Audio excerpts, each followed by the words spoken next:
নমস্কার বন্ধুরা, ধীরা কুকিং ব্লগসে সবাইকে স্বাগত। আজকে আপনাদেরকে মাটনের রেসিপি করে দেখাবো। আর সেটা আজকে আমি রান্না করব না, মা রান্না করবে। মায়ের হাতের আজকে মাটন রান্নাটা আপনাদের দেখাবো। মা কিভাবে রান্না করে সেটা আজকে আপনাদের দেখাবো। চলুন তাহলে বন্ধুরা আমরা রেসিপিটা শুরু করি।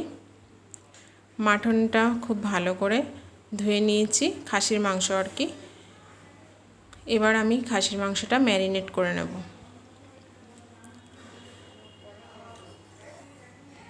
খাসির মাংস পরিমাণটা তো দেখেই নিলেন।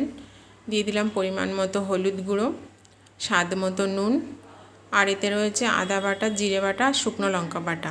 প্রথমে দেব আদা বাটা, তারপরে দেব জিরে বাটা, আর তারপরে শুকনো লঙ্কা দিয়ে পরিমাণ মতো সরিষার তেল দিয়ে খুব ভালো করে ম্যারিনেট করে নেব। এবার দিয়ে দেব পরিমাণ মতো সরিষার তেল। খুব ভালো করে এবার মাংসটাকে মাখিয়ে নেব। খুব ভালো করে সময় ধরে ধৈর্য ধরে মাংসটাকে খুব ভালো করে মাখাতে হবে। আপনি যত ভালো করে মাখাবেন মাংস কিন্তু খেতে ততই টেস্টি লাগবে। আর যদি ম্যারিনেট করে 1 ঘন্টা রেখে দেওয়া হয় তাহলে মাংসটা কিন্তু খুবই সফট হয়। দিয়ে দিলাম চুই ঝাল, এটা অপশনাল, আপনারা দিতেও পারেন নাও পারেন। গোটা রসুন দিলাম, আর এখানে আমি রসুনের কোয়া দেব। আমি এখানে কোনো বাটা রসুন বা বাটা পেঁয়াজ দেব না, পেঁয়াজটাকে কুচি করে নিয়েছি। পেঁয়াজ রসুন এবার খুব ভালো করে মাংসের সঙ্গে মাখিয়ে নেব। দেখুন বন্ধুরা, মাংসটা মাখানো হয়ে গেছে। এবার আমি সামান্য একটু জল দেব। হাতে যে মশলাটা আছে ওই মশলাটা ধুয়ে জলটা দেব। জলটা দিয়ে আমি একদম হাই স্পিডে 15 মিনিট রান্না করব। আপনারা এখানে প্রেশার কুকারেও দিতে পারেন। আজকে আমি প্রেশার কুকার ছাড়াই খাসির মাংস রান্না করব গ্যাসে। মাংসটাকে নাড়াচাড়া করে এবার আমি ঢাকনা দিয়ে প্রায় 15 মিনিট মতো রান্না করব একদম হাই স্পিডে।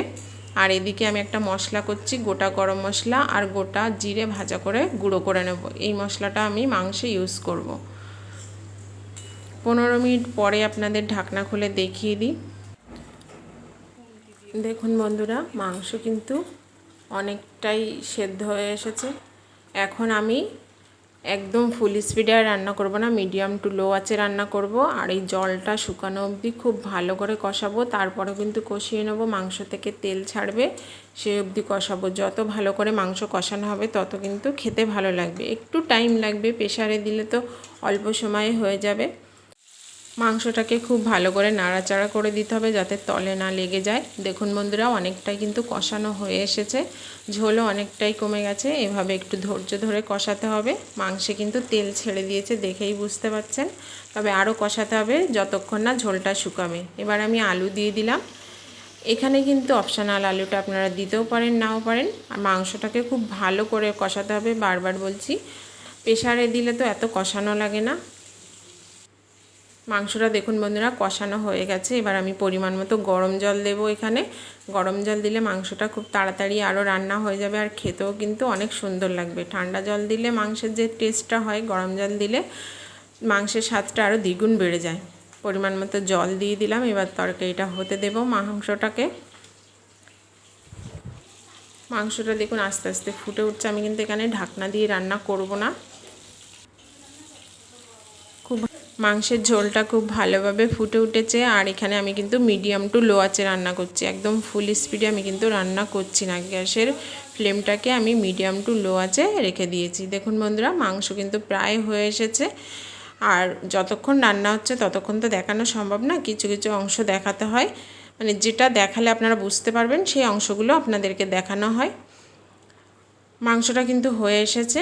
এখন আমি যে ভাজা মশলাটা করেছিলাম সেই মশলার গুঁড়োটা আমি দিয়ে দেবো। মশলাটাকে ভেজে খুব ভালো মিহি করে গুঁড়ো করে নিয়েছি। মশলার গুঁড়োটা দিয়ে দিলাম। গুঁড়োটা দেওয়ার পরে আমি এখানে 30 সেকেন্ড মতো একটু ফুটিয়ে নেব, তারপরে মাংসটাকে নামিয়ে দেব। আমার কিন্তু মাটন রান্না একদম রেডি, দেখেই বুঝতে পাচ্ছেন। খাসির মাংস, মায়ের হাতের খাসির মাংস আজকে আমি রান্না করিনি, মা রান্না করেছে। এবার আমি মাংসটাকে নামিয়ে নেব। তাহলে বন্ধুরা, খুব সহজভাবে আপনাদেরকে দেখিয়ে দিলাম কিভাবে মাটন রান্না করবেন। একটু সময় নিয়ে প্রেশার কুকার ছাড়াই মাটনটা রান্না করতে হবে, তাহলে খেতে কিন্তু খুবই টেস্টি লাগবে। আজকে এই পর্যন্তই। আপনারা ভালো থাকবেন, সুস্থ থাকবেন।